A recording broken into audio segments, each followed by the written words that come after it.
He touches an object belonging to a victim of a crime. He claims that suddenly he is transported beyond time and space. A crime is reenacted before his eyes. He says he's reliving a moment in the past, in a place he's never seen before, with people he does not know.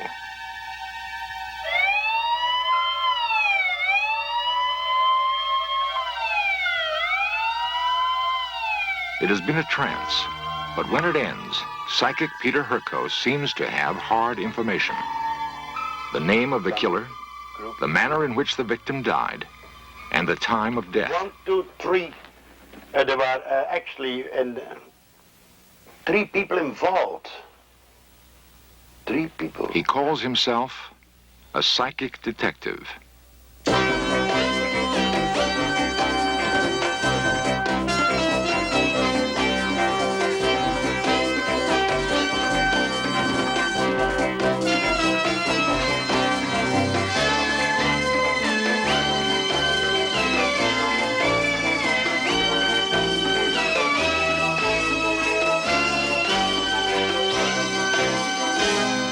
Can ESP be used to fight crime and locate missing persons? In Search Of explores the potential of the psychic detective.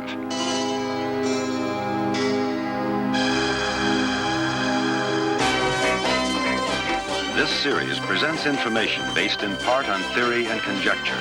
The producer's purpose is to suggest some possible explanations, but not necessarily the only ones, to the mysteries we will examine.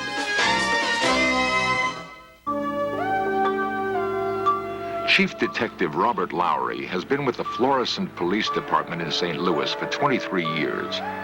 For Lowry and detectives like him, the routine of casework follows the long-established techniques of following leads, gathering evidence, and questioning witnesses.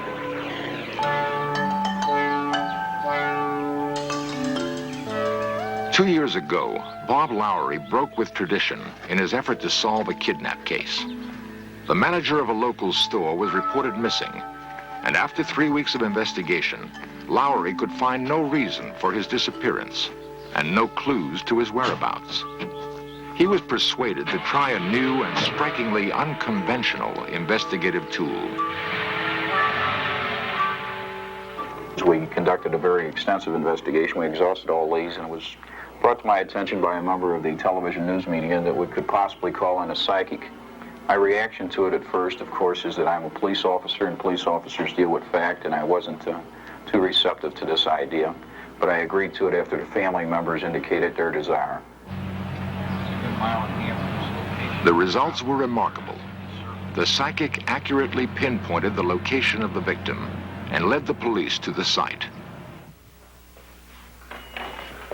This information, relayed by psychic means, enabled the police to solve the case.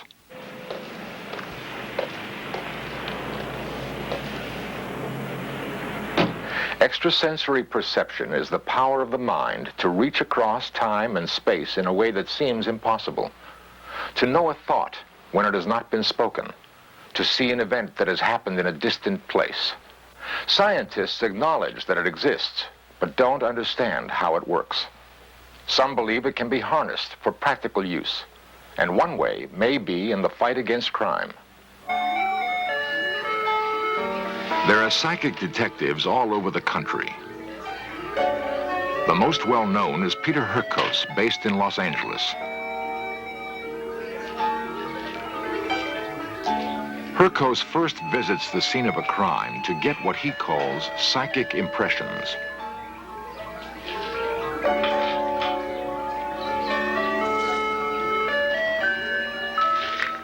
He handles personal possessions in an attempt to identify with the victim. Pictures of the crime take shape in his mind. To date, he has worked on over 800 criminal cases. In Chicago, psychic Irene Hughes has received commendations from police for her efforts in helping them solve no less than 15 murder cases. In St. Louis, Bevy Yeagers is earning a reputation as a psychic detective. Okay, we're going to be working on the Franzak case again tonight, and there are a couple of you here who haven't really done too much on this. I'm going to try to fill you in just a little bit. We have gotten into this case May the 25th, I think is the day that we were called in on it, and we were working on it. Bevy is a housewife and mother of 6. Her attitude about ESP is unique in that she believes everybody has the potential for it.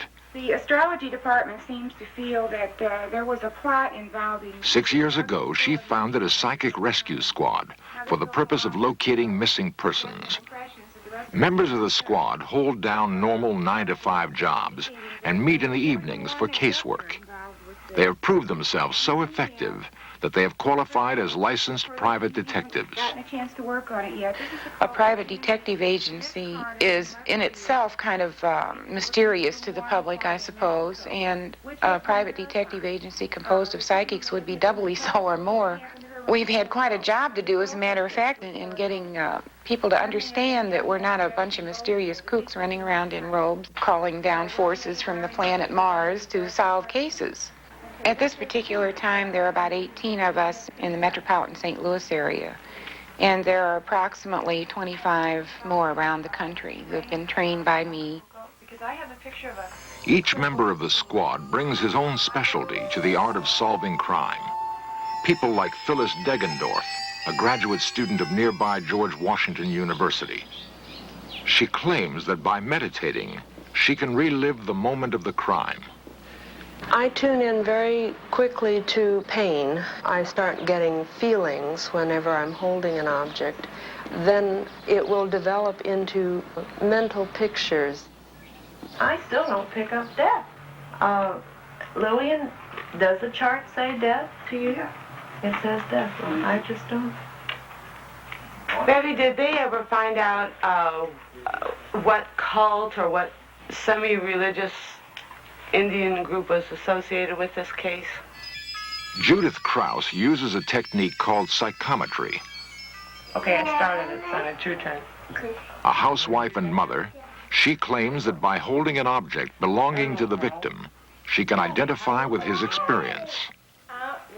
I learn to note down all my feelings that I get when I am holding something that belonged to a victim, because a lot of times those will be a clue.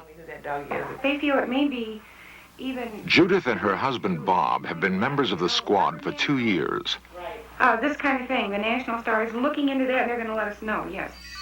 Bob Krause feels his unique skill is the ability to pinpoint the location of a crime. Bob is a music teacher at a local high school.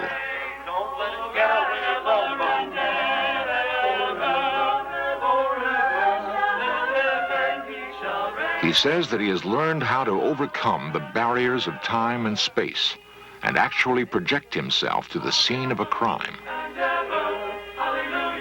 I feel, if any, that my forte would be in visualizing an area where something might have taken place. Who'd like to start with the map? Jim Miller, how about you? Okay. That's the Acapulco area. Jim Mueller was the first to join Bevy Yeager. His special aptitude is locating kidnap victims. During the day, Jim is a social worker for the city of St. Louis. A psychic will sometimes, in addition to having mental impressions, may have body feelings of pain or distress that could reflect symptoms of the injured person. Is anyone aware yet of any particular wounds or abrasions or anything on the body or where they're located? Almost any police force will tell you when they can't come up with the answer, they don't mind where the answer comes from. And if it comes from us, fine. We are at least a licensed, reputable group of people. We're not just, you know, some odd kook out on the street. We're trying to pick up purely from the picture of the woman herself. Okay. 18 specialists. Each uses a unique psychic skill to unravel a crime. Also would be to give back the impressions to those. At present, the squad is concentrating on the case of a travel agent who disappeared while vacationing in Mexico. And then they told us that they thought they had... Bevy envisions that in the near future, psychics will work with law enforcement on a broad and practical scale. her dream may not be so far-fetched.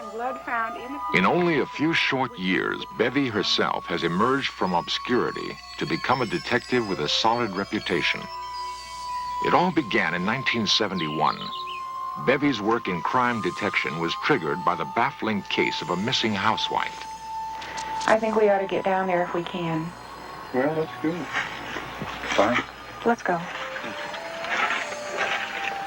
Bevy would take up the search with her psychic sensitivity.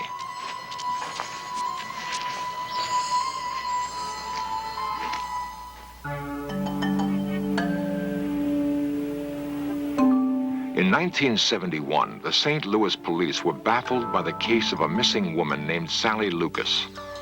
Known by her friends as a loving wife and devoted mother, she vanished from her comfortable suburban home without a trace. Every year, close to 80,000 people disappear, seemingly without motive. Sally Lucas was a classic example. Mrs. Lucas had last been seen leaving the town and country shopping center with an armful of packages. Detectives spent frustrating hours piecing together her last day. They suspected foul play.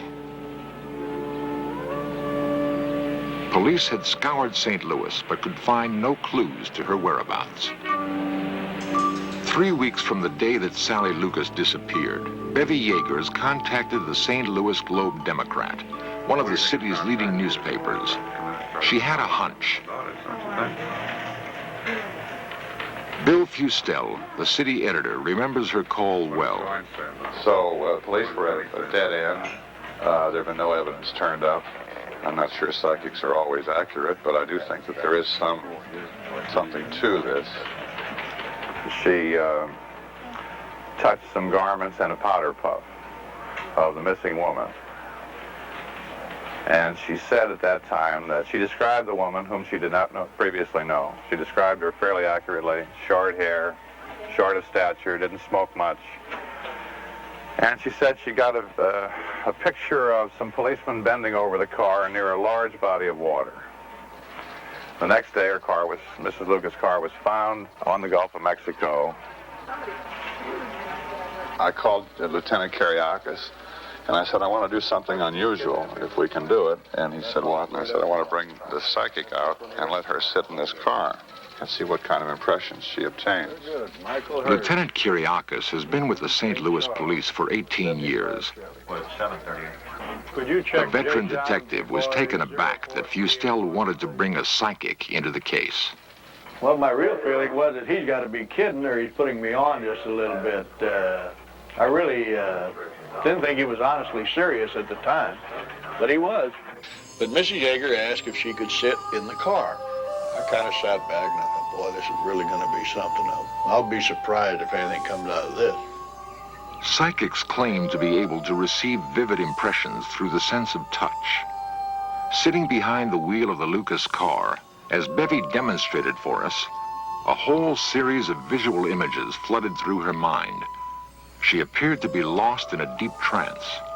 She sat in the car with a pad and a pen for about 10 minutes, and she wrote down many things on that paper. And at one point, about 6 minutes into the time she was in the car, she got a terrible look of agony on her face, of pain. She began to sweat very heavily. The car gave off strong psychic vibrations. At first, the disconnected pictures that Bevy said flashed through her mind made no sense at all. My notes were full of letter C's and things like that. Horses' heads. There was also a small bridge, not a large bridge. And there were some pillar-type mailboxes, the kind you find out in the country.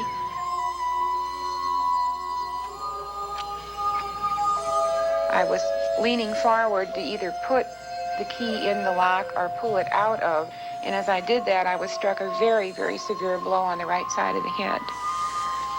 When I was out of the car, they handed me her car keys, and at that time, it broke me up completely. I couldn't go on with it at all, because I then realized from holding her keys that she had not been dead when she was taken out of the car and flung into the ditch. She was still alive.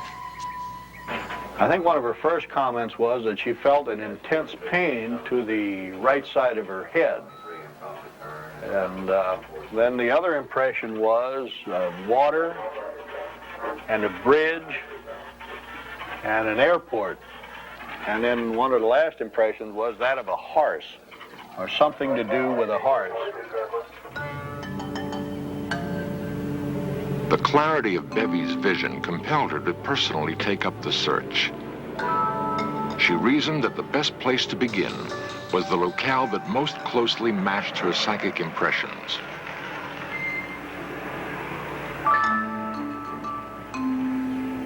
Bevy began to search the 10-square-mile area of Babbler State Park, just northwest of St. Louis. She was accompanied by her husband, Ray, and psychic student Jim Mueller. At first, the idea of penetrating such a vast and wild tract of land seemed hopeless.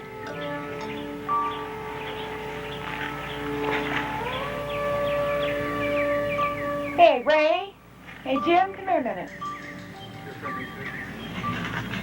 I feel some kind of pull out in that direction. Not right here, but like way over, down there.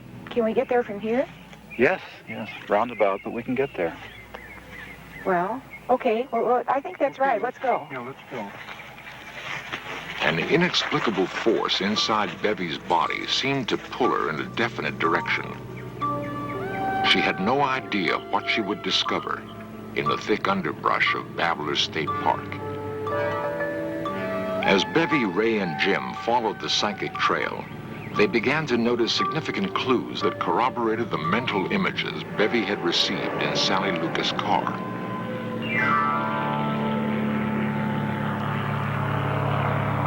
A small airport called the Spirit of St. Louis was less than 2 miles away.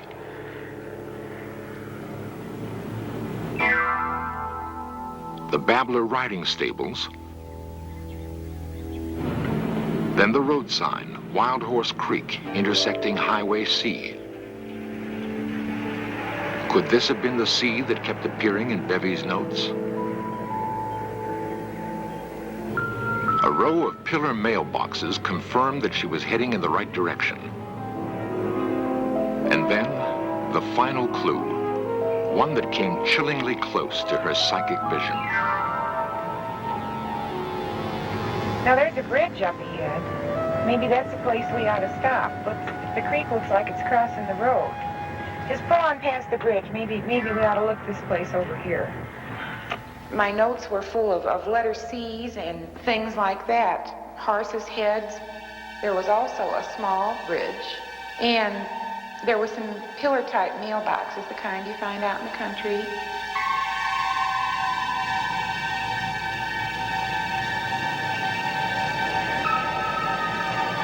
So finally we stopped the car and we got out and we decided that this area looked so right we might as well just look a little closer.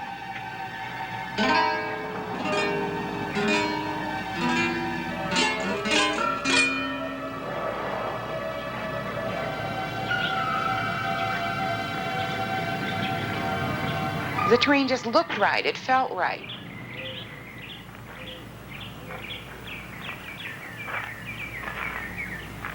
We started to tramp around a little bit. I can't explain that exactly, but there was a feeling in the body somewhere that there was something, and it was not far. It was almost as if my body was a magnetic needle, and it was seeking, it was honing in on a certain direction.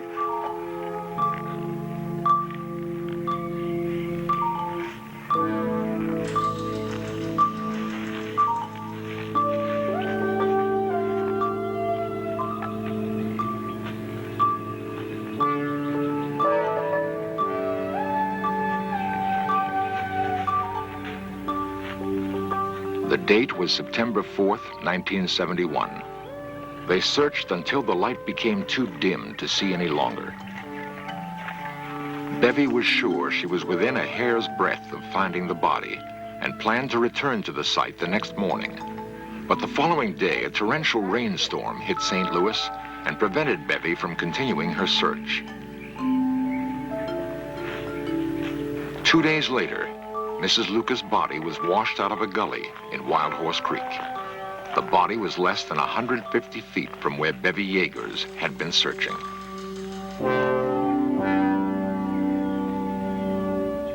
Well, it was about a day or two after we had found the body and had processed the scene and everything like that.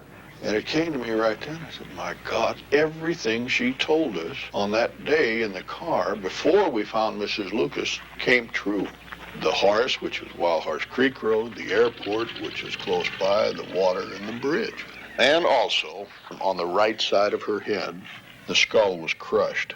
And these were not things she could have known anyway. I have no way of accounting for it in any way. It was just a total mystery to me how she could be that accurate. What inexplicable force was it that compelled Bevy to search the ravines of Wild Horse Creek?